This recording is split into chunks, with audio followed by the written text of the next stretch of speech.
பணியாளர்களுக்கு படிப்படியாக நிரந்தர பணி வழங்கப்படும் என அமைச்சர் மா சுப்பிரமணியன் பேட்டியளித்துள்ளார். ராமநாதபுரம் மாவட்டம் பார்த்திபனூர் மேல்நிலைப்பள்ளியில் விலையில்லா மிதிவண்டி வழங்கும் நிகழ்ச்சி நடைபெற்றது.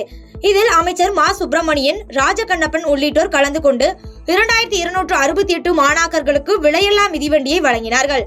இதனைத் தொடர்ந்து பார்த்திபனூர் மேம்படுத்தப்பட்ட அரசு மருத்துவமனையில் ஆய்வகத்தை அமைச்சர் ராஜகண்ணப்பன் ரிப்பன் வெட்டி திறந்து வைத்தார்.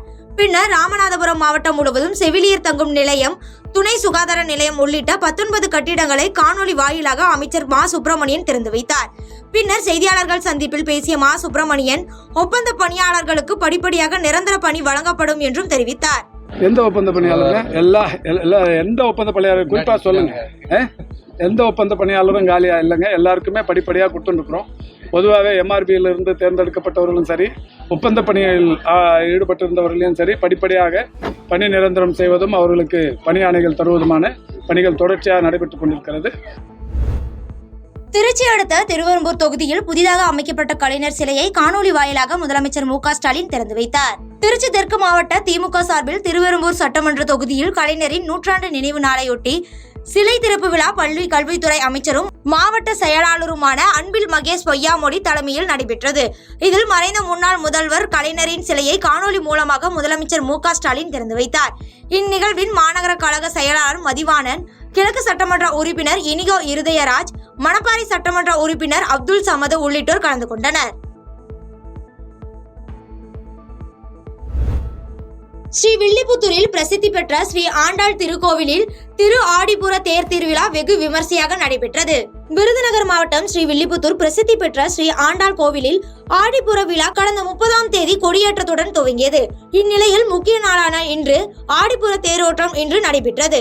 ஆடிப்புற தேர் திருவிழாவை காண பல்லாயிரக்கணக்கான பக்தர்கள் பங்கேற்று தேரை வடம் பிடித்து இழுத்தனர்.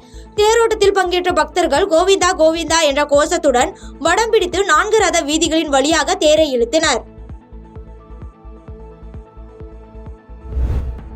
பீகாரில் இருந்து கஞ்சா வாங்கி வந்து சேலையூர் பகுதியில் விற்பனை செய்து வந்த வடமாநில இளைஞர்களை போலீசார் கைது செய்தனர். சென்னை கிழக்கு தாம்பரம் அடுத்த சேலையூர் பகுதியில் கல்லூரி மாணவர்களை, கூலி தொழிலாளர்களை குறிவைத்து சிலர் கஞ்சா விற்பனையில் ஈடுபட்டு வருவதாக சேலையூர் போலீசாருக்கு தகவல் கிடைத்துள்ளது.